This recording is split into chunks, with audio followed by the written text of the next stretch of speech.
큰 이슈가 됐다가 또 이렇게 좀 시들해졌다가 최근 들어서 이 정책이 제정이 돼야 되기 때문에 그 많은 그 TV 프로그램에서도 과학자분들 나와서도 이 미세 플라스틱 얘기를 요새 많이 하시더라고요.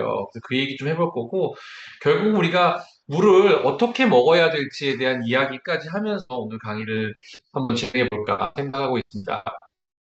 어, 우리 몸에 물이 한 60% 정도 있다고들 많이 알고 계시죠? 실제로 55, 50%에서 한 60%, 또 아이들은 한 80%까지도 물이 존재하는데요.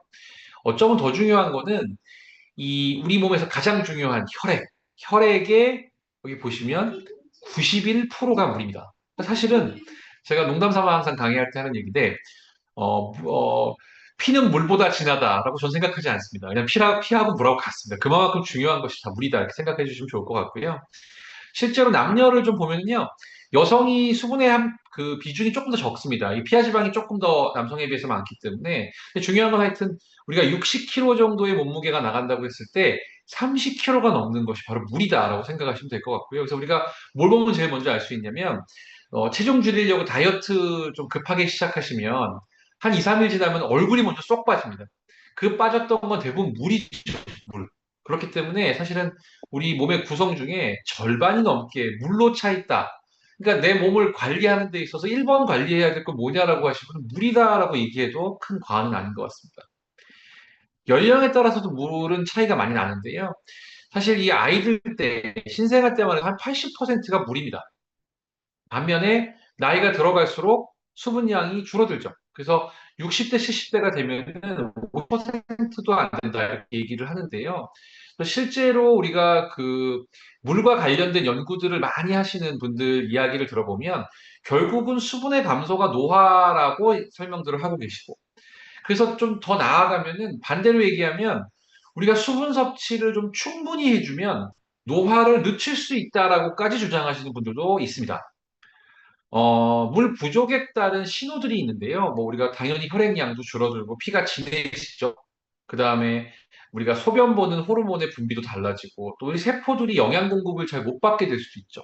거기다가 우리가 노폐물도 쌓이고 이런 여러 가지 다양한 물 부족에 따른 신호들이 생기는데요. 사실은 이게 되게 중요한데 우리가 갈증을 느낀다고 했을 때 사실은 우리 몸의 수분이 1% 정도가 감소했을 때 우리는 갈증을 느끼게 됩니다. 그러니까 우리가 목이 마르다고 했을 때 우리 몸에 수분이 좀 많이 부족한가 봐 정도가 아니라 1%만 갖고도 우리 몸은 그런 부족함을 느낀다는 거죠. 그러니까 그만큼 중요하다라고 설명을 드릴 수 있을 것 같고요. 한 2% 정도만 빠지잖아요. 그럼 굉장히 힘들어지기 시작합니다, 몸이. 탈수의 아주 전형적인 증상들을 느끼게 되고 좀 끔찍스러운 얘기지만 3%, 4% 정도만 빠져도요, 우리는 굉장히 활동이 어려워질 정도가 되고, 5% 빠지게 되면은요, 누워 쓰러져서 못 일어날 수도 있다고 생각하셔야 돼요. 그러니까 결국은 이 수분이 그만큼 민감하고 조금만 부족해져도 우리 몸은 영향을 받을 수 있다는 것이죠. 제가 좀 이따 설명을 드리겠지만, 좀 심각한 거는 뭐냐면요. 그래도 우리가 젊었을 때는 1%만 빠져도 갈증을 느끼거든요. 갈증을 느끼니까 바로 물을 먹게 되죠. 그런데 한 60대 중반, 70대만 넘어가게 되면은 사실 2%의 탈수가 일어나도 갈증을 못 느끼시는 경우도 많습니다. 그러니까 이 갈증을 좌지우지하는 시상하부의 갈증 센터가 굉장히 무뎌진다. 사실 위험할 수 있겠죠. 어, 이 오늘 면역력 얘기도 조금 곁들여 할 건데, 물과 면역력이 어떤 관계가 있겠냐? 우리가 본능적으로 리더님들 들으시다 보면, 당연한 거 아니야라고 하시겠죠. 뭐, 당연한 얘기인데, 좀 그걸 이렇게 세분화해서 보면은요, 이 물이 있어야만 우리 몸이 영양소나 산소의 전달이 원활해지거든요. 그리고 노폐물 제거하는 데 있어서 물이 없으면 불가능해요. 그러니까 우리가 하다못해 어디 저기 바닥 청소를 하려고 해도 물걸레를 쓰잖아요. 똑같습니다. 우리 몸도 수분이 있어야만 노폐물 제거가 되고요. 그 과정을 통해서 우리 세포의 기능이 최적화가 됩니다. 그러니까 면역력에 있어서는 가장 기본이 되겠죠, 이게. 여기에 우리 아까 혈액을 이루는 것이 91%가 수분이라고 말씀드렸는데 그 혈액은 아니지만 혈행의 하나의 구성 성분을 이루고 있는 림프라는 게 있죠. 림프. 이 림프의 흐름이 얼마나 중요한지도 아실 텐데요. 이 림프도 당연히 수분이 대부분을 이루고 있습니다. 그렇기 때문에 이 림프에 하는 역할이 다양하게 있지만 그중에 대표적인 것이 우리 바이러스나 세균을 딱 포집을 해가지고 제거하는 역할을 해주잖아요. 이러한 림프의 수분이 부족해지면 당연히 바이러스 세균의 해결이 어려워집니다. 면역력을 설명하는 데 있어서 아주 기초적이고 가장 중요한 내용이죠. 여기에 우리 많이 느끼시겠지만 그 겨울에 이제 건조해지게 되면 어떻게 됩니까? 목이 칼칼해지기 시작하고 감기에 잘 걸리죠. 그런데 이 목에 있는 점막들도 결과적으로는 수분이 없으면은 이 세균들을 효과적으로 포집하는 역할이 떨어지게 돼요. 그래서 우리가 가습기를 틀고 여러 가지 습윤하게 하려고 빨래도 걸어놓고 하는 이유는 감기가 안 걸려야 되는데 그러기 위해 중요한 것이 바로 이 수분이라는 개념인 거죠. 그래서 이 호흡기 점막에도 수분이 중요하기 때문에 면역과는 아주 직결되어 있는 연관성이 있다라고 보셔야 될 것 같습니다. 우리가 보통 탈수를 판단할 때 소변 색깔들을 많이 보게 되고요. 의료인들도 실제로 우리가 큰 병원에 있다 보면 응급실 이런 데서 소변 색깔을 보고도 탈수를 기초적으로는 판단을 하게 되는데요. 여기 보시면 이제 색깔이 갈수록 탁해지죠. 다만 이제 리더님들 알아두셔야 될 거는 우리는 이제 비타민을 먹는 사람들이잖아요. 그러다 보면은 비타민 색깔이 그 비타민 드신 것 때문에 소변 색깔이 노랗게 변합니다. 많이 아시겠지만 비타민 B 때문에 그렇습니다. C가 아니고 B 때문에 그렇고요. 비타민 B 중에서도 비타민 B2, 리보플라빈이라는 것이 우리 가시광선에서는 노란 색깔을 띠게 됩니다.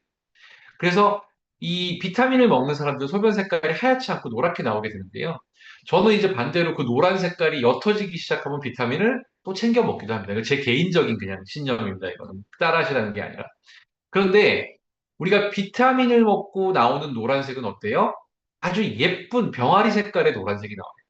그런데 탈수로 인한 소변의 노란색은 노란색이 아니라 누런색이 나옵니다. 그래서 우리는 이런 표현하기가 쉽죠. 한글은 너무 다양하게 되어 있으니까 노란색과 누런색, 누리끼리 한 색은 다 다른 색이잖아요. 우리가 볼 때는. 그래서 누런색과 노란색은 차이가 나기 때문에 우리가 비타민 드시고 나오는 노란색하고는 착각하실 필요가 없고 진짜 탈수에 의한 그 노란색은 노란색이 아니라 누런색이 나온다. 이렇게 여기 좀 보시면은 이건 좀 이게 그림이다 보니까 이렇게 되어 있지만 거의 한 7번 같은 색깔. 6번에서 7번 같은, 6번 같은 색깔들이 많이 나온다고 보시면 될 것 같습니다. 이렇게 된다면은, 아, 내가 탈수구나. 특히나 탈수와 관계된 센서들이 약해져 있는 어르신들 같은 경우에는 소변 색깔이 탁하다 그러면 빨리 수분 섭취를 해주셔야겠다, 조금. 뭐 급하게 드시면 안 되겠지만. 그런 생각을 하실 필요가 있을 것 같습니다. 여기에 지금 이제 급성 탈수라는 개념을 설명드렸는데, 우리가 더 무섭고 위험한 것이 바로 이 만성 탈수입니다. 이 만성 탈수는 사실은 정의를 보면은요. 아까 제가 그 표를 보여드리긴 했지만 2%에서 3% 정도의 수분 감소, 탈수가 2개월에서 3개월 정도 지속됐을 때를 만성 탈수라고 봅니다. 굉장히 위험한 시도입니다. 이게 보통 아주 젊고 건강한 사람들 같은 경우에는 만성 탈수가 잘 오지 않죠. 근데 그래도 온다고 최근 들어서 연구에 있긴 하지만 그래도 상대적으로 갈증이 나면 물을 먹게 되니까요. 그런데 아까 설명드린 것처럼 나이가 들어갈수록 이 탈수와 관련된 센서가 무뎌지면서 그냥 물이 한 2%좀 부족해도 나는 불편함이 없어라고 살게 되는 시절이 옵니다. 쉽게 말씀드리면은 주변에 그래도 한 70대가 넘어가신 어르신들, 요새는 뭐 70대 너무 건강하고 젊으시긴 하지만 70대, 80대 어르신들을 잘 보면은요, 물 드시는 모습을 보기가 어려워요. 실제로 가족 중에 계시다면 한번 잘 하루 종일 같이 휴일 같은 때 보세요. 물을 거의 안 드세요. 물을 언제 드시냐? 밥 먹을 때. 잘 넘어가라고 드시는 그런 거 거죠. 이외에 물 드시는 거를 찾아보기가 굉장히 어렵습니다. 그 이유가 바로 제가 설명드렸던 이유죠. 그러니까 갈증에 대한 센서가 매우 무뎌져 있다는 거죠.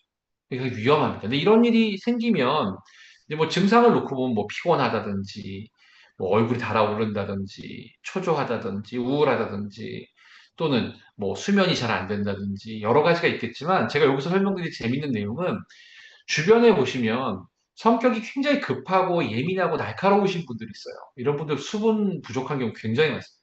그러니까 성격이 굉장히 예민하신 분들한테 수분 섭취를 천천히 점진적으로 올려서 충분량 수분 섭취를 시켜드리면 예민한 성격이 많이 완화돼요. 그러니까 이 물이라는 거는 일종의 완충지대, 버퍼 역할을 하기 때문에 모든 게 물이 부족해지면 초조해지고 불안해지고 잠도 안 오고 집중도 안 되고 뭐라 그럴까요? 가슴 뭐 울렁거리기도 하고 심장도 빨리 뛰고 이런 일이 벌어지거든요. 그래서 이 수분이라는 게 너무 자연스럽게 내 몸속에 있으니까 뭐 당연한 거 아니겠어라고 생각하시겠지만 수분이 하는 역할은 굉장히 많다. 특히나 이 만성 탈수가 지속될 경우에는 정말 여기 지금 보여드렸던 이런 컨디션이 다 떨어지기 때문에 삶의 질이 엄청나게 떨어진다라고 생각하셔야 될 것 같습니다.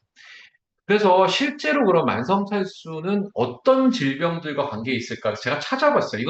여기 있는 고혈압, 저혈압, 당뇨, 고지혈증, 심근경색, 뇌경색, 뭐 치매, 비만 이 써놓은 것들은요. 제가 어디서 이렇게 뺏겨다가 이게 붙여놓은 것이 아니라 제가 하나씩 손으로 적은 거거든요. 근데 진짜 저도 약간 놀란 게 여기 제가 보면은 이렇게 점점점점점점 해놨잖아요. 한두 끝도 없습니다. 그러니까 여러분이 생각하시는 그 어떤 질환도 물과 연관되어 있습니다. 다만 그 연관성이 좀 더 크냐, 좀 더 위험하냐의 차이일 뿐이지, 수분이 부족해지고 만성 탈수가 올 경우에는 리더님들이 상상하는 그 어떤 병도 올 확률이 높아진다고 생각합니다. 그러니까 지금 만약에 뭐 어렵지 않더라도 어떤 질병을 앓고 계시다면 수분이 부족하지 않은지 수분을 더 채워줬을 때 그 증상들이 완화될 수 있다는 것도 생각을 당연히 하셔야 됩니다. 자, 특히 또 성장기 아이들 같은 경우에는요, 어른들에 비해서는 이런 건 좋습니다. 아이들 키워보신 리더님들은 아시겠지만, 아이들은요, 이렇게 밖에 나가서 한 바퀴만 돌고 오면 처음 찾는 게 물입니다. 엄마 물, 엄마 물. 그래서 그 어머님들이 보면은 항상 아이들 물통은 꼭 챙겨갖고 다니시죠. 자기 물통은 안 챙겨요. 그래서 아이들은 물을 찾기 때문에 그나마 다행이긴 하지만 여기에 우리가 주의해야 될 거는 성장기 아이들은 성인보다 물의 비중이 높다 그랬잖아요. 그러니까 더 찾기도 하는 거고요. 그래서 물이 부족하지 않도록 해줘야 되고 세포가 계속 성장하고 분열하는 시기이기 때문에 좋은 물을 자꾸 줬을 때 아이들이 물론 아이들이 물을 안 먹는다고 병에 걸린다 이렇게 얘기는 안 하겠지만 아이들이 성장의 퀄리티, 질이 훨씬 좋아지게 됩니다. 그러니까 아이들을 건강하게 키우는 데 있어서 물은 그야말로 1번으로 생각하고 고려하셔야 될 바로 물질이다 이렇게 생각하셔야 될 거라는 생각이 들고요. 여기도 있지만 만성적인 탈수는 두뇌 활동도 더디게 만들거든요. 공부 잘하는 아이 만드시려면 참 역설적인 얘기지만 물부터 챙기셔야 된다는 생각도 오늘 꼭 좀 해보셨으면 좋겠습니다. 자, 실제로요, 2019년 기준으로 봤더니 WHO에서 이 청소년들한테 수분을 이만큼 먹어야 되라고 해서 그걸 지키는 경우가 국내에 30%밖에 안 된다. 되게 충격적이죠. 여기에 아까 제가 말씀드렸던 2% 이상의 만성적 수분 부족, 이게 3개월 지속되면 뭐예요? 만성 탈수라고 제가 말씀드렸잖아요. 이러한 만성 탈수가 지속될 경우에 아이들 같은 경우도 계속 왜냐하면은 이런 건 있어요. 아이들 특히 청소년기에는 아이들처럼 물을 찾지는 않게 되는데요. 수분을 섭취하는 것 같은 양은 많습니다. 근데 그걸 뭘로 할까요? 콜라, 음료수 이런 걸로 하게 되면 사실상 이거는 물이 아니거든요. 이 목 넘김에 만족감은 줄 수 있지만 이 센서는 잠깐 속일 수가 있지만 결과적으로 수분을 끌고 나가기 때문에 오히려 탈수를 유발할 확률이 높습니다. 그래서 청소년들 같은 경우에 이렇게 오랫동안 음료나 이런 걸로만 물을 채우는 안 좋은 습관이 지속되게 되면 판단력도 저하되고요. 발달도 지연되고요. 특히 집중력이 저하됩니다. 그래서 많은 리더님들, 아이 키우시는 리더님들 걱정하시는 학습 지연이 나타날 수 있습니다. 그러니까 제가 좀 이상한 얘기 같지만 공부를 잘하는 아이를 만드시려면 양질의 좋은 물을 충분량 섭취할 수 있도록 해달라는 얘기가 바로 거기에 근거를 하고 있습니다. 자, 요거는 만성 탈수의 자가진단 테스트인데요. 그냥 갖다 놓긴 했지만 한번 쭉 보시는 건 좋겠는데 이런 거를 볼 필요가 사실 없습니다. 반대로 얘기하면. 그냥 물은 먹어주면 되는 거예요. 제가 오늘 이 첫 번째의 챕터에서 강조하고 싶은 건 물이라는 것은 갈증이 날 때 먹는 게 아니고요. 먹어주는 겁니다. 그 개념을 꼭 잡으셨으면 좋겠어요. 그러니까 제가 항상 물 강의할 때는 그런 얘기를 합니다. 만약에 최근 한 달 동안에 극심한 갈증을 느껴보신 경험이 있다면 그건 망한 겁니다. 건강 입장에서 생각을 해보시면. 그러니까 갈증을 느꼈을 때 이미 탈수가 엄청나게 심하게 진행이 된 경우라는 얘기예요. 그래서 우리가 살면서 물을 충분히 먹어주면 갈증이라는 걸 못 느끼잖아요. 그러니까 목이 말라서 물을 먹는 것이 아니라 항상 옆에 물을 두면서 뭐 저도 강의하면서 물도 먹기도 하지만 뭐 공부하실 때도 뭐 TV 보실 때도 뭐 하실 때도 항상 물을 옆에 두고 드시는 습관을 들여놓으시는 게 중요합니다. 그래서 갈증에 의해서 물을 먹는 것이 아니라 그냥 물을 먹어준다라는 생각을 하실 수 있다면 진짜 건강에는 1번으로 중요하다라고 말씀드릴 수 있을 것 같습니다. 그 외에 물의 작용을 조금만 더 살펴보면요. 정말 많은 역할을 하는데요. 소화액, 우리 위산이나 침의 주성분이기도 하고요. 또 요새 단백질, 그러니까 이 근육 만드는 게 되게 중요한데요. 단백질 합성의 촉매이기도 합니다, 물은. 거기에 체온 조절도, 버퍼 역할도 하죠. 아까 제가 노폐물 얘기했잖아요. 독소 제거 작용도 하죠.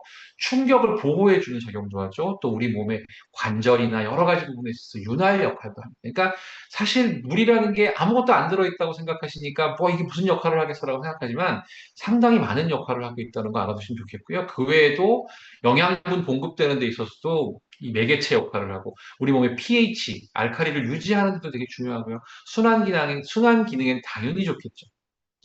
여기에 요거는 삼성의료원에서 그 삼성의료원 홈페이지에 있는 블로그에서 제가 갖고 온 건데 그 외에 암 예방도 한다고 나오고요. 다이어트에도 효과가 있고요.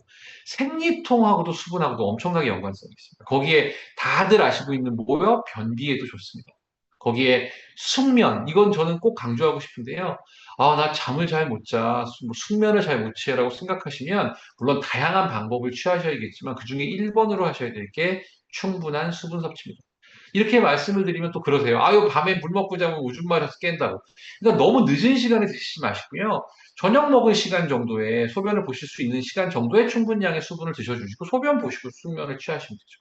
그래서 수면과도 연관성이 있는 게 바로 이 물이다라는 생각을 하셨으면, 아, 여기에, 잠시만요. 제가 좀 가린 게 있어서, 물까지를 받은, 당연히 혈액순환이나 신진대사에도 도움이 됩니다. 자, 이러한 중요한 수분을 하루에 일정량 드시라고 했던 이유에는요, 우리가 그만큼 하루에 수분을 많이 소실하기 때문인데요. 소변으로 보통 1리터에서 1.5리터 꽤 많죠. 이렇게 많은 양이 소변으로 배출되고요.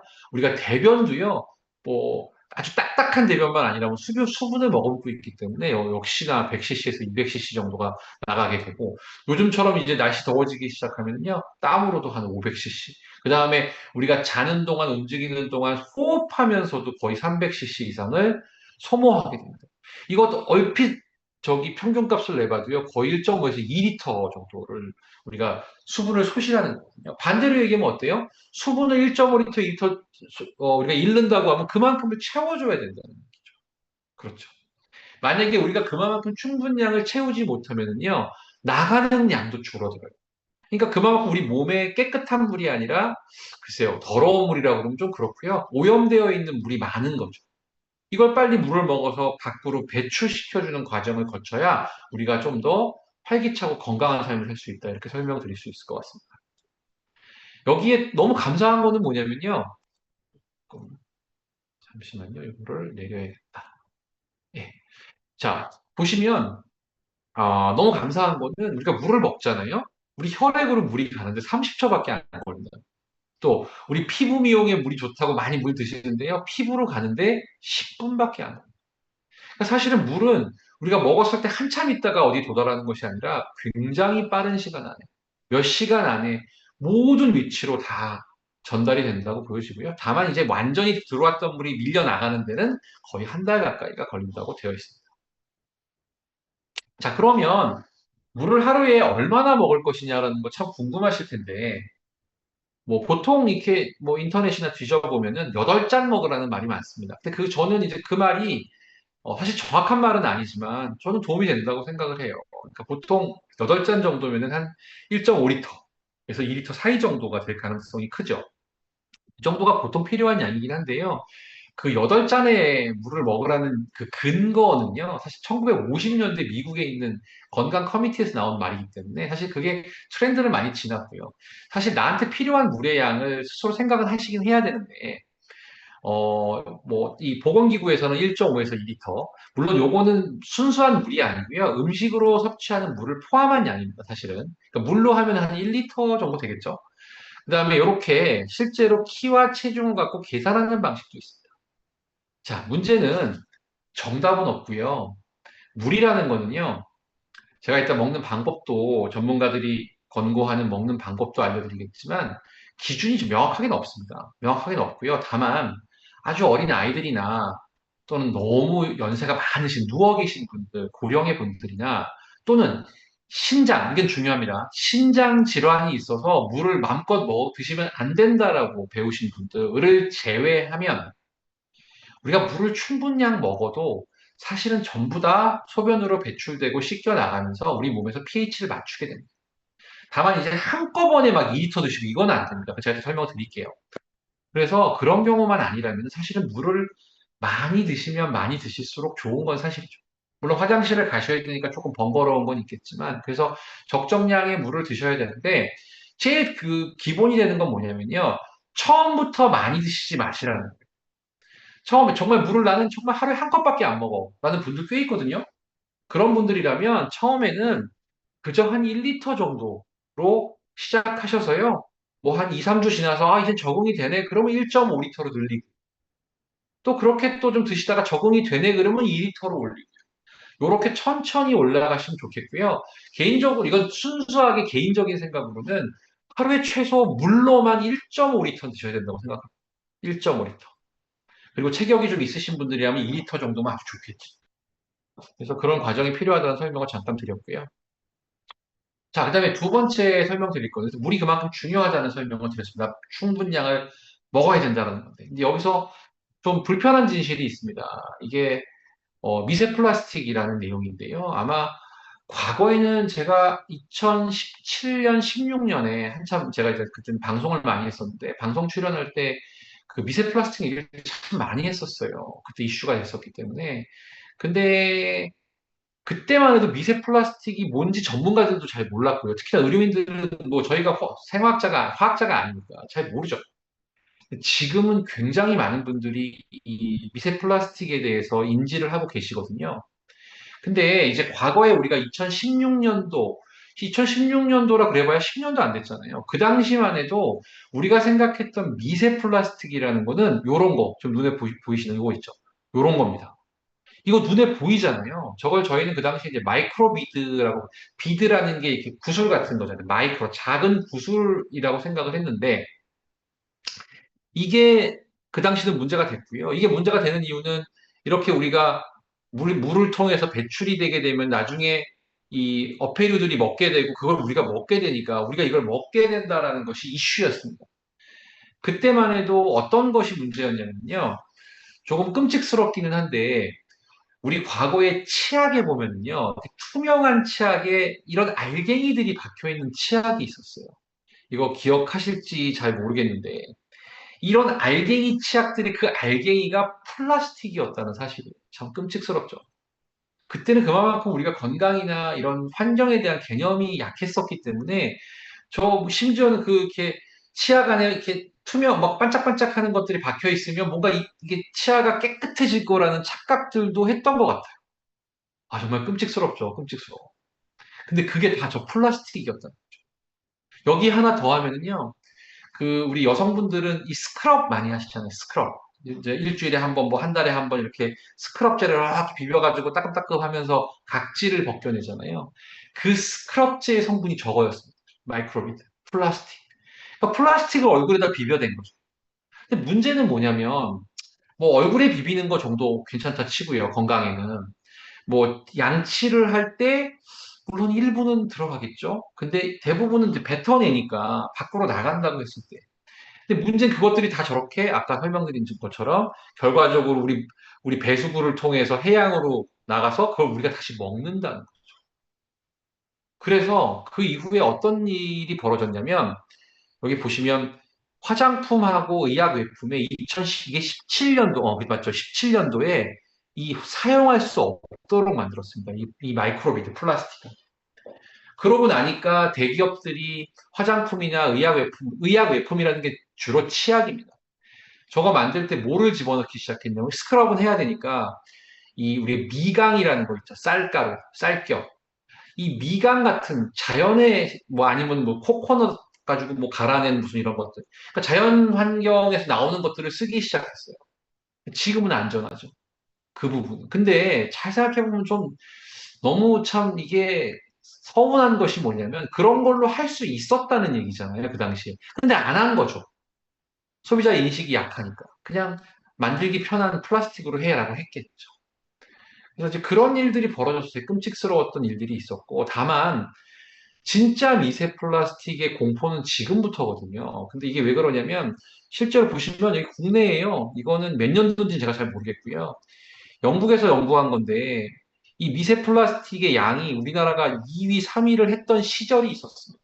지금은 아니고요. 제가 알기로는. 근데 이 정도로 국내가 절대 안전할 수 없다는 설명을 드린 거고, 더 큰 문제는 뭐냐면요. 미세 플라스틱이 아니라 초미세 플라스틱이라는 게 등장하기 시작했다는 거예요.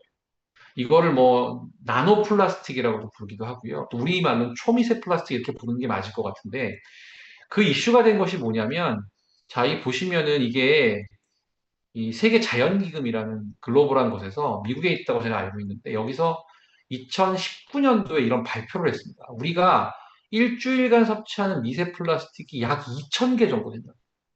그걸 무게로 환산했더니 신용카드 한 장이고요. 월간으로 계산하면 칫솔 한 개를 우리가 먹고 있다는 거예요. 계속. 끔찍하시죠? 이게 얼마 전에 이게 TV 프로그램 어딘가 과학 프로그램에 그 화학 하시는 분이 이 얘기를 하더라고요. 똑같이 참 오래된 이게 2019년 얘기긴 한데, 그러니까 다들 관심이 없었던 거예요. 그런데 일주일에 신용카드 하나씩 잡수시라 그러면 드시겠습니까? 되게 끔찍스러운 얘기죠. 근데 여기서 우리가 이제 주목해봐야 될 부분이 뭐냐면 이거예요. 중국이 의외로 갑각류는 180개밖에 안 됩니다. 뭐 소금에는 뭐 우리가 물론 소금도 천일염 같은 경우 이제 바다에서 채취하니까 11개고요. 다 어디에 들어있나요? 음용수에 들어있습니다. 먹고 있는 물에 들어있다는 얘기예요. 그런데 집중해서 지금 보셔야 될 게 뭐냐면 아까 제가 보여드렸던 마이크로비드라는 거 눈에 보이는 플라스틱은요. 물에 들어가도 보이겠죠. 그게 아니라는 얘기예요. 결과적으로 이거는 우리 생수에 들어있는 이 보이지 않는 나노 플라스틱을 얘기합니다. 이건 보이지 않기 때문에 우리가 거부감 없이 먹게 되죠. 그래서 이런 어마어마한 결과들이 계속 나오고 있는 거예요. 자, 프랑스에서 22년에 발표한 건데요. 뭐라고 했냐면요. 프랑스 시판 생수의 거의 80% 가까이에서 미세 플라스틱이 나왔다고 합니다. 리터당 한 개에서 120개 정도. 대부분 그 물병, 페트병하고 뚜껑 및 병입 과정에서 생산된 것으로 판단한다고 해요. 그래서 프랑스에서는 5년 안에 프랑스 그 플라스틱 생수병을 없애자. 우리 왜 유리병으로 된 생수들도 나오잖아요. 그래서 이런 기사가 나오면서 국내 환경단체들도 이렇게 하자고 얘기를 많이 했나 봐요. 실제로 또 한국소비자원에서도 이런 것들을 이 먹는 샘물을 만드는 회사들하고 모여서 의논을 했다. 근데 이제 이게 지금부터는 이제 장표는 없지만 제가 설명을 하고 싶은 거는 제가 이제 그 이후로 요거 관심이 있어가지고 이제 유튜브도 보고 기록들도 찾아봤는데 이 화학과 교수님이 설명한 내용이 있더라고요. 여기서도 지금 이제 뚜껑이랑 병입 과정이라고 했는데 우리가 페트병이 있잖아요. 페트병. 그래서 제가 하나 준비를 했는데 이런 페트병이 있습니다. 이 페트병이요. 실제로는 요만한 플라스틱을 녹여가지고 바람을 훅 불어가지고 이렇게 사출하는 거거든요. 사출 형태로 만드는 거예요. 이렇게. 근데 이게 말랑말랑하잖아요. 이렇게. 소리를 내서. 근데 이렇게 만들고 나서 이거를 충분히 건조를 시키거나 또는 여기 물이 조금 남아있지만 이 물을 가지고 한번 이렇게 헹궈주고 나서 물을 담으면 나노 플라스틱이 거의 다 없어진다. 그래서 그거를 좀 하자라고 제안을 했는데 이건 물론 완전한 오피셜은 아니고요. 제가 이제 그 기사를 통해서 본 거하고 들은 내용인데 이 먹는 샘물을 만드는 회사 쪽에서 할 수 있다고 하셨대요. 그런데 이렇게 하면은 물값은 최소 2.5배 정도가 올라간다. 생수값이. 왜냐면 전처리 과정 같은 것들이 한 단계가 더 거쳐가야 되니까. 우리 요새 요만한 생수 한 병은 그렇게 비싸지 않잖아요. 그래서 그거를 그렇게 만들려면 값이 올라가는 거예요. 2배 이상. 그래서 2배 이상 값을 올려도 된다면 해보겠습니다. 뭐 그러셨다는 걸로 전 들었거든요. 그런데 대부분의 소비자들은 그 내용을 잘 모르니까 생수값 2배면 안 먹는다는 얘기가 나오죠. 그런, 이게 지금은 어떻게 진행되고 있는지 저도 뭐 전문가가 아니라서 잘 모르지만 그 부분에 대해서.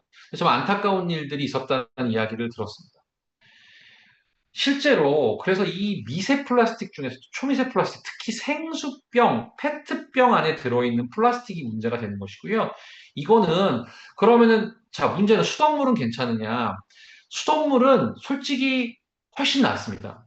우리 수돗물에는 미세 플라스틱이 있긴 있어요.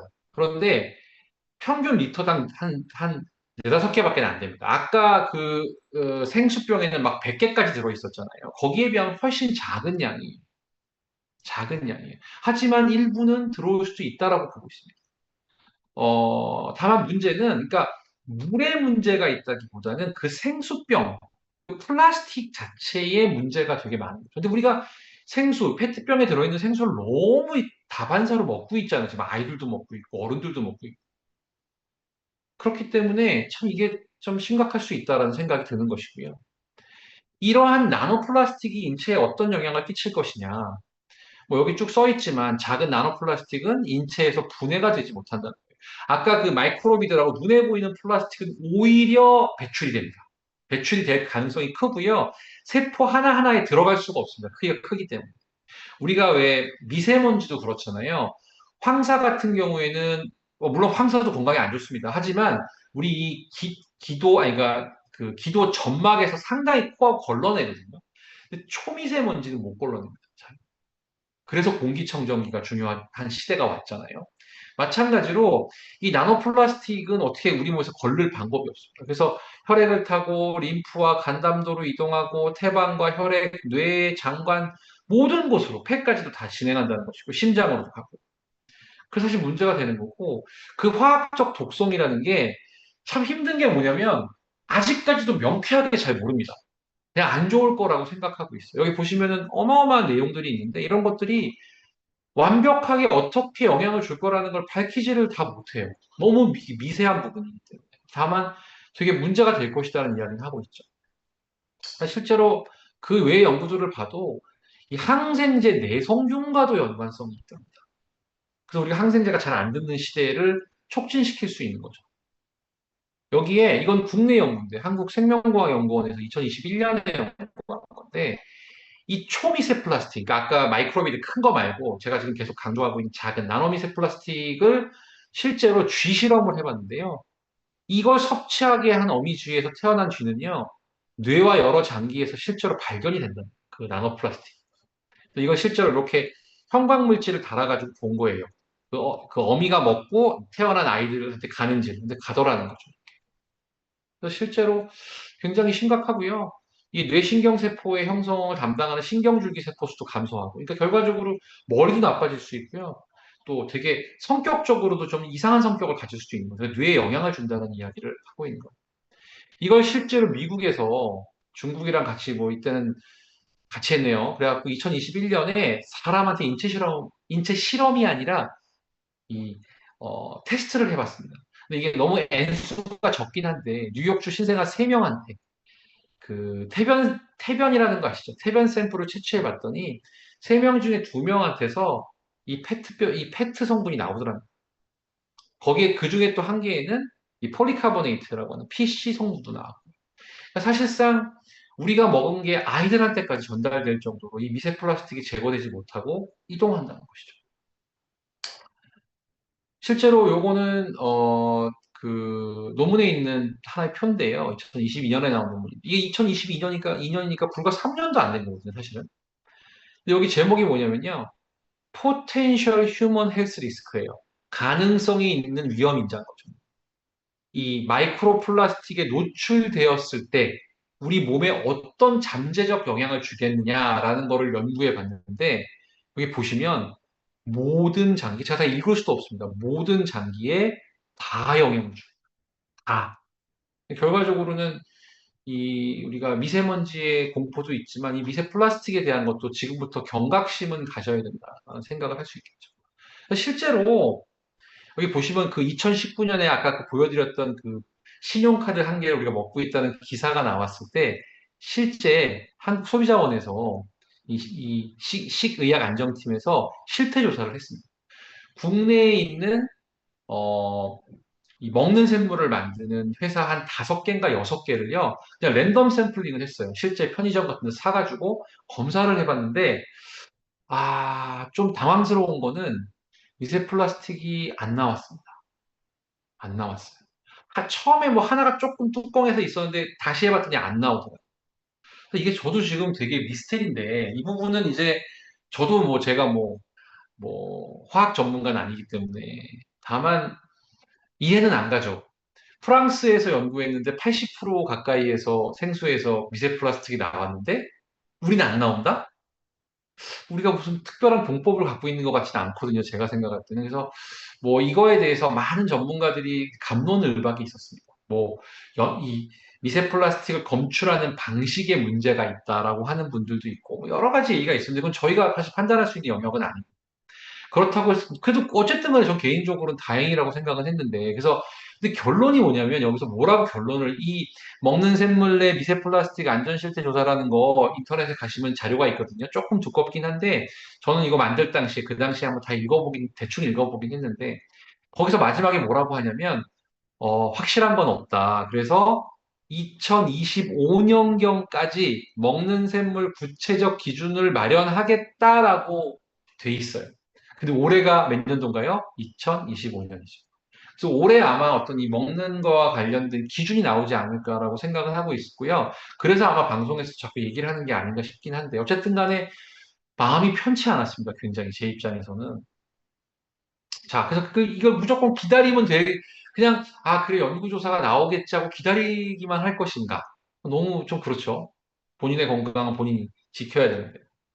그래서 이 미세 플라스틱이 앞으로 어떻게 우리의 몸에 영향을 줄 것이고, 어떻게 기준이 마련이 될 것이고, 그걸 알기 전에 우리가 스스로, 우리가 먹는 우리 입에 넣는 거잖아요. 우리가 경각심을 가지고 방법을 찾는 것이 중요하겠다는 생각이 너무 당연한 초등학생이 들어도 알 만한 답이라고 할 수 있겠습니다. 그래서 우리는 건강한 물을 어떻게 먹어야 될까 하는 생각을 해봤는데요. 자, 일단 기본적으로는 수분 섭취량을 충분히 하시는 게 중요하다고 제가 서두에 설명을 드렸습니다. 저는 항상 그 마중물이라는 표현을 되게 좋아하는데요.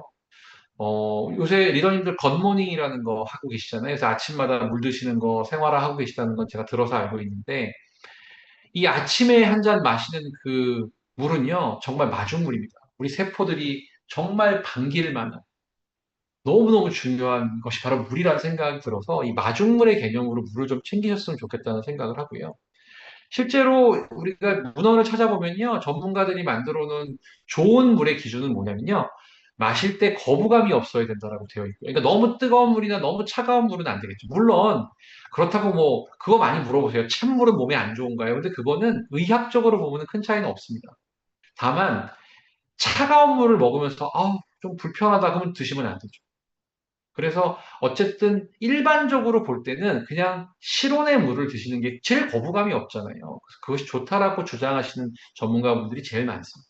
여기에 인체에 유해한 중금속이나 세균이나 뭐 방사성 물질, 그다음에 뭐 의학과 관련된 여러 가지 뭐 오염 물질이 없어야겠고요. 좀 전에 설명드렸던 미세 플라스틱도 없어야겠죠.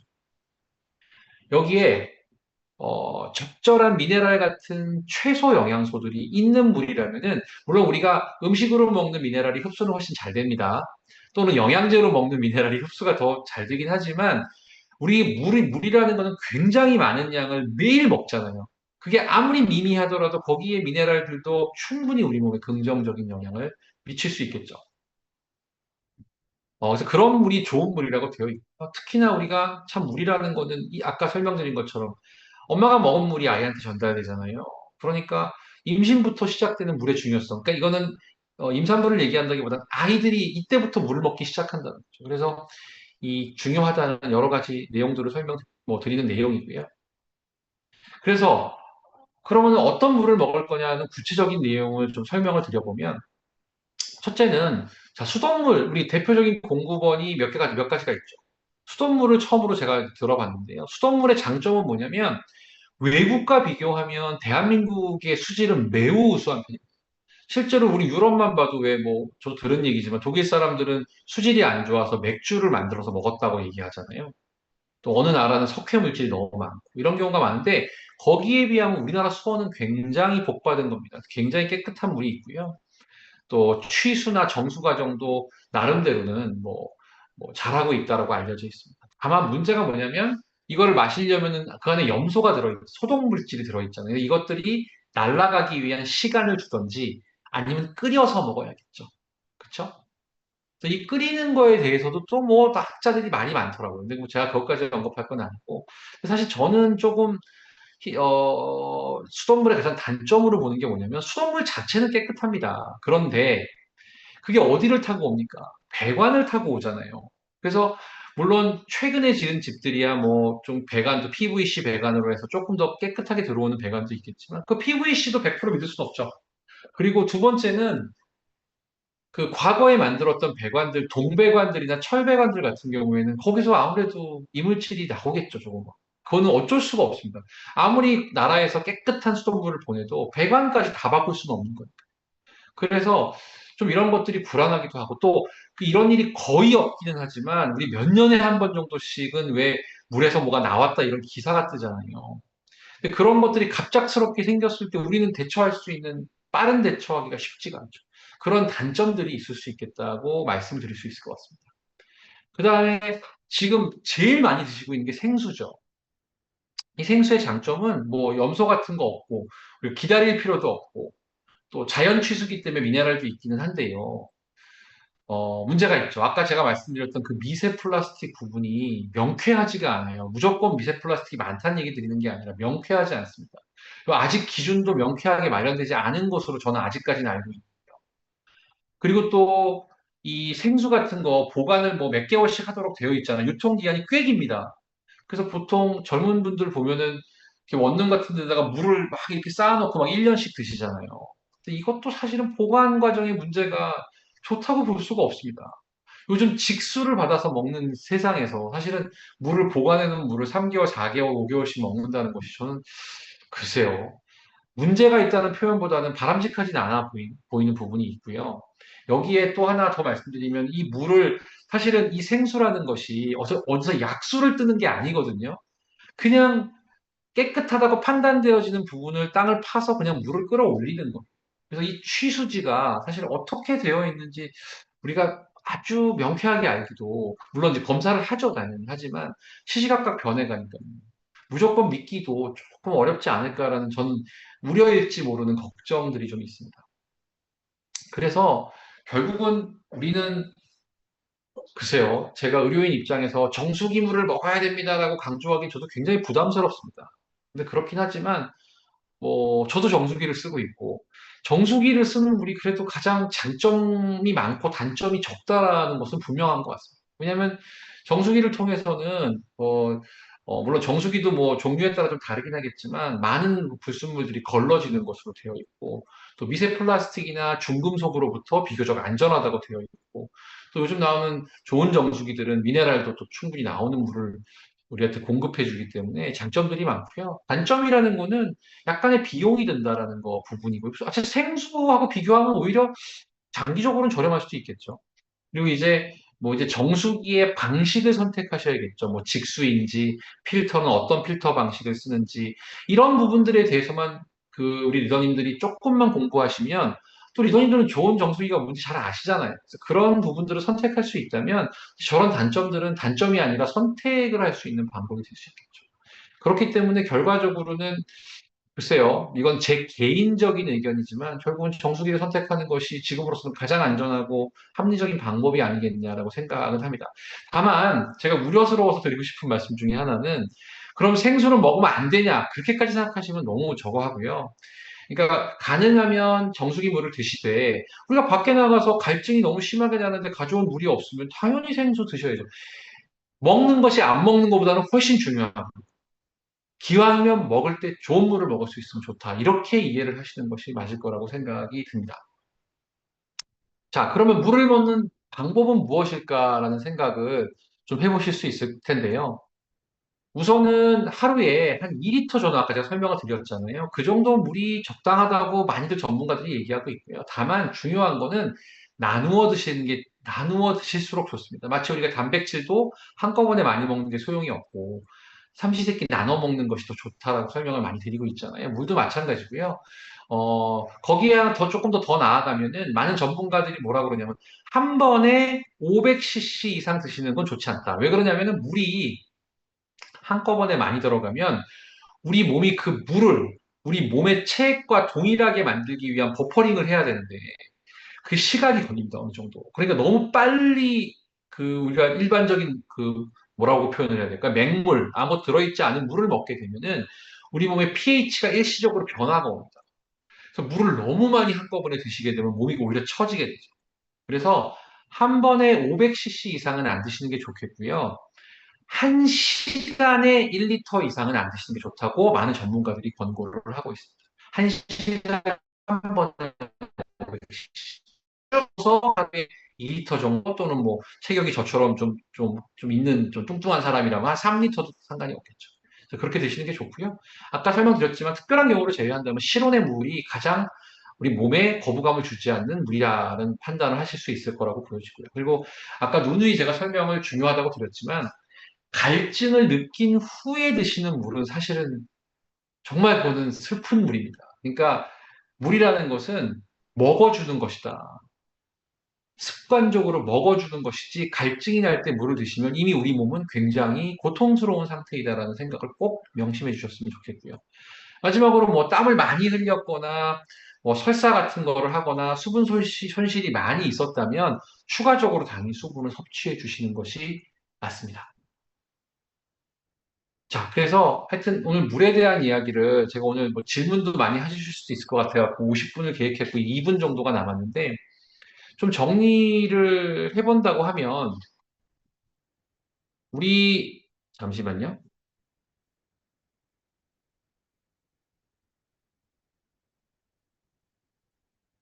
우리 몸에서 물이 차지하는 중요성이라는 거는 상상을 초월합니다. 공기, 물이죠. 근데 그 물은 우리가 공기도 뭐 우리가 얼마든지 사실은 요새는 뭐 마스크도 있고 공기청정기 있어서 조절을 하고 있지만 물만큼 우리가 조절할 수 있는 것들도 없죠. 먹는 거니까요. 그래서 이 물을 첫째 중요한 건 충분량 드시는 거고요. 둘째 중요한 건 좋은 물을 드시는 거고요. 이 두 가지가 만족됐을 때 아까 제가 잠시 보여드렸던 그 어마어마한 질병들이 모두 감소하거나 완화될 수 있을 거라는 거는 의학적 이건 사실이니까요. 꼭 명심하셨으면 좋겠다는 생각이 듭니다. 제가 질문을 좀 받아보려고 하는데요. 채팅창을 한번 볼까요? 제가 중강의 하면서 이렇게 10분 전에 딱 끝내보기도 참 오랜만인데 질문을 많이 하실 것 같다는 얘기들이 있어서 질문을 많이는 안 하셨네요. 잠시만요. 이게 노트북이라. 아, 다이어트 했습니다. 네, 다이어트 했고요. 저도 이제 혈압약을 먹어야 될 만큼 이제 혈압이 올라가기 시작해서 살을 한 20kg 정도 뺐습니다. 천천히 한 7개월에 걸쳐서 뺐고요. 아주 살을 뺐더니 좋습니다. 몸에서 빠져나가지는 않나요? 물이요? 당연히 빠져나가죠. 근데 만약에 물을 먹지 않으면 우리 몸에서는 물을 유지하려고 애를 쓰죠. 알칼리 이온 수기는요, 크게 플러스 마이너스 요인이 없습니다. 제가 지금 말씀드리기가 좀 조심스러운 부분이니까 제 얘기는 제 개인적인 생각이니까 무조건 정답이라고 생각하지 마시고요. 근데 알칼리 이온수기라는 거는 국가에서 이제 허가를 받은 거는 위산을 좀 이렇게 희석시킬 수 있는 걸로 소화 기능에 대해서 허가를 받은 건데 우리가 알칼리 이온수를 먹는다고 무조건 알칼리가 몸이 되는 것은 아니다. 그건 좀 생각해 주셨으면 좋겠습니다. 그 정도 우리 몸이 허술하지가 않습니다. 그러니까 위산이 일시적으로 살짝 순화가 될 수는 있겠지만 뭐 그렇게 큰 도움은 안 되시지 않을까라는 게 제 개인적인 생각. 저도 옛날에 먹어봤어요. 여태 생수를 먹다가 정수기로 바꿔 먹으면 아 몸속 미세 플라스틱이 빠질까요라고 보셨는데 빠지지 않습니다. 더 쌓이지 않는다. 근데 이 생각을 하셔야 돼요. 미세 플라스틱도 가만히 둬도 분해가 조금씩은 됩니다. 제가 아는 한은. 큰 미세 플라스틱은 더 잘 빠져나가고요. 나노 미세 플라스틱도 저는 어느 정도는 분해가 될 거라고 보는데, 문제는 제가 아까 설명드렸지만 일주일에 신용카드 한 개를 먹는다니까요. 근데 정수기를 쓰시게 되면 이걸 안 먹게 되잖아요. 그러니까 쌓이는 양이 없어지니까 상대적 비중이 줄어드는 건 맞죠. 그렇다고 정수기물을 먹는다고 그게 빠져나가는 것은 아닙니다. 볼까요? 하루에 1리터 이상 마셔도 되는 게 아니라 1리터는 부족합니다. 조금 더 드실 수 있으면 천천히 늘려서 더 드셔야 됩니다. 미세 플라스틱이 빠져나가는 부분은 솔직히 말씀드리면 저도 전문가가 아닙니다. 제가 화학자가 아니기 때문에. 근데 아까 설명드렸던 사이즈가 조금 있는 미세 플라스틱은 빠져나가고요. 작은 것들은 세포에 침착되는 걸로 되어 있는데요. 시간이 지나면 녹습니다, 분명히. 근데 우리가 플라스틱이 땅에다 묻으면 녹는데 시간이 걸리는 것처럼 시간이 걸릴 거라고 보여지고, 당연히 우리 외부의 조건보다는 몸속에서 조금 더 빨리 녹을 거라고 생각은 하고 있습니다. 아, 그렇죠. 그렇게 보시면 1.5개를 먹는 게 될 수 있고요. 근데 이온수기에 대해서 궁금하시다고 하시는데, 제가 하나 좀 궁금한 거는, 우리 이스프링은 이온수기는 아니죠. 아니죠. 그쵸. 그래서 사실은 이온수기라는 건 나쁘고 좋고의 문제가 아니고요. 시중에 있는 이온수기들을 보면 굉장히 비싸죠. 그게 왜냐하면 미네랄을 통해서 이온수를 만들는 것이 되게 저렴한데 유지가 잘 관리가 안 되니까 주로 이렇게 백금으로 된 이 전극을 쓰거든요. 백금 전극을 써가지고 물을 전기 분해를 해가지고 이온수를 만들어내요. 그러다 보니까 이 백금 때문에 가격이 비싸요. 그러니까 뭐 몇백만 원, 뭐 500만 원도 하고 더 비싼 것도 있죠.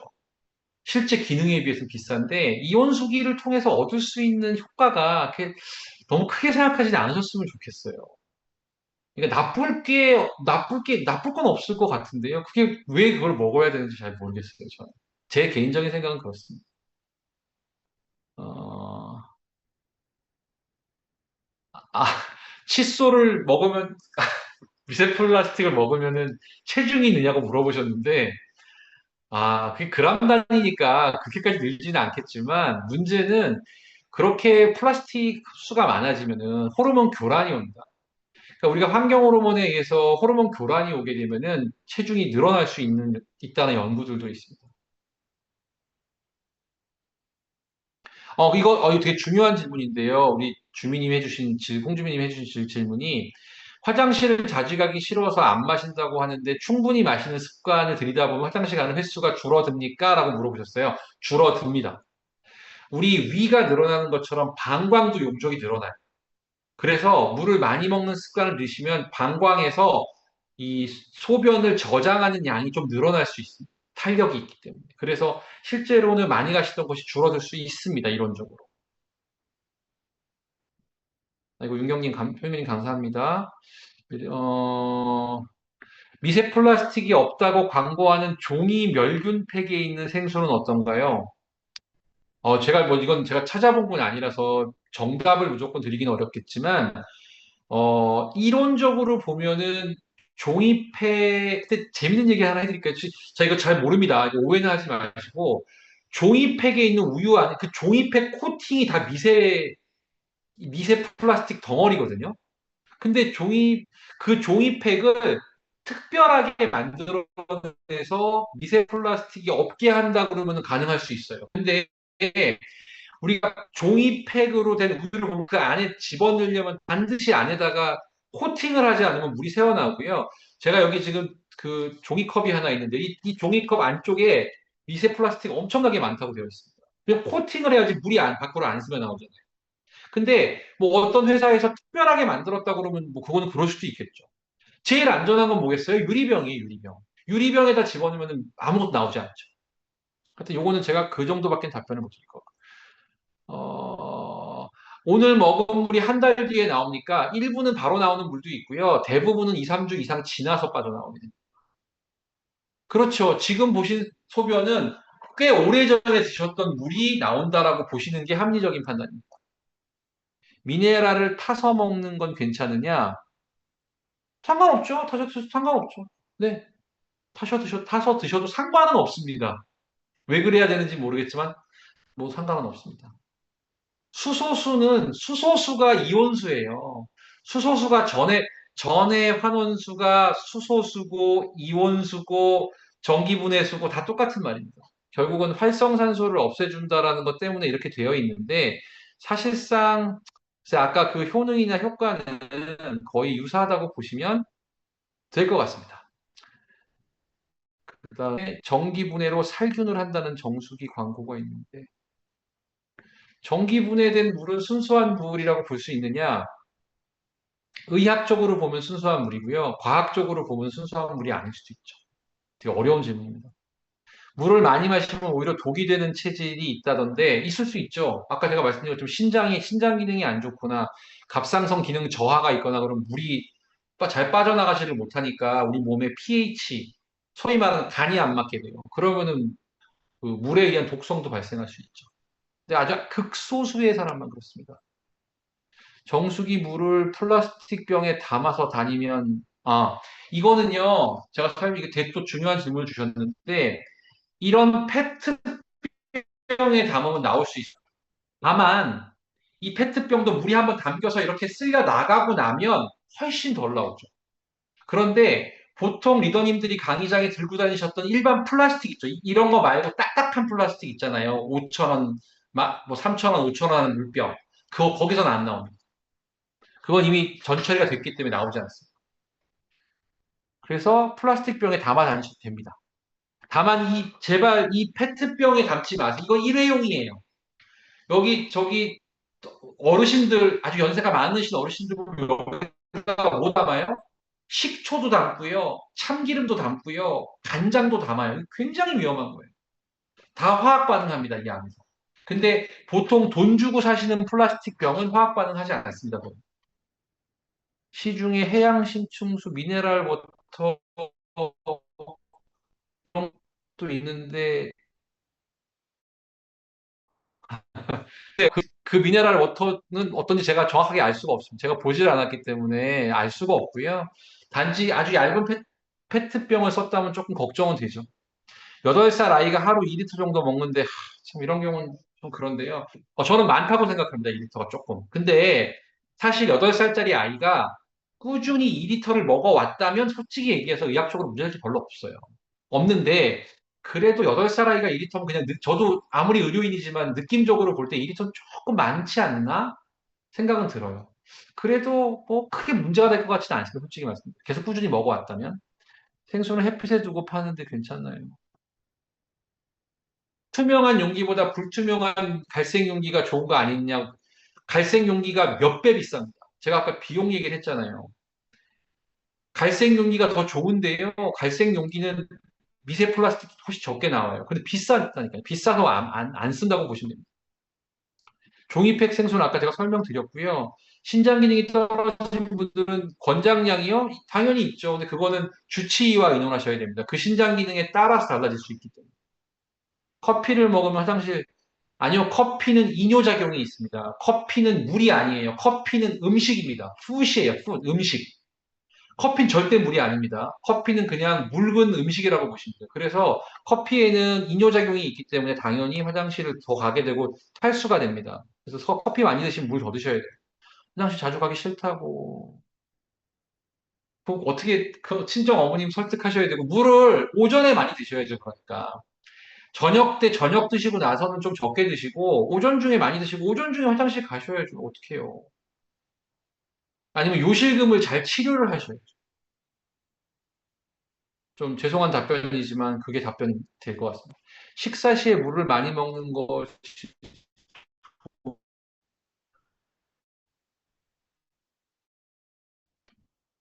드렸고요. 그다음에 식사 시에 물 먹는 거는 많이 먹는 건 좋지 않습니다. 많이 먹으면 인슐린 분비가 많아질 수 있는데 조금 인슐린 저항성이 아니면 인슐린 분비가 좀 문제가 될 수 있긴 해요. 근데 조금 드시는 건 전혀 상관없습니다. 많이 뭐 1리터씩 드시는 거는 조금 저는 반대입니다. 자연드가 뭘까요? 마그네슘 강화물. 그냥 물에다가 마그네슘 탄 거잖아요. 그럼 뭐 그거를 꼭 먹어야 될지 잘 모르겠습니다. 그냥 마그네슘을 드시면 되지 않을까요? 그 정도가 답이고요. 원장님께서 물 마실 때 프로바이오틱 먹어. 이게 무슨 소리일까요? 프로바이오틱스 입에다가 입에다가 머금었다가 드시게 되면 입안에 있는 유해균하고도 싸우기 때문에 좋다라는 건 드렸을 수 있는데 일주일에 한두 번씩 이렇게 해요. 횟수 정해지는 없습니다. 프로바이오틱스도 하루에 5개 먹어도 상관없어요. 그 가성비 때문에 그런 거지. 그거는 적절하게 정하시는 게 답일 것 같습니다. 싼 페트병은 입을 드는 것이. 탄산수는요, 몸에 좋지 않다고 되어 있는 소화 기능을 떨어뜨릴 수 있다고 되어 있긴 한데요. 크게 저는 문제가 될 거라고 생각은 안 합니다. 근데 탄산수가 뭐 어떻다는 얘기인지는 잘 모르겠습니다. 뭘 물어보시는 건지. 자, 이제 시간이 2분 지났는데요. 제가 한두 개만 더 받고 마무리하겠습니다. 뒤에 강의도 있을 수 있으니까. 회사에서 정수기에 갈아 생수통.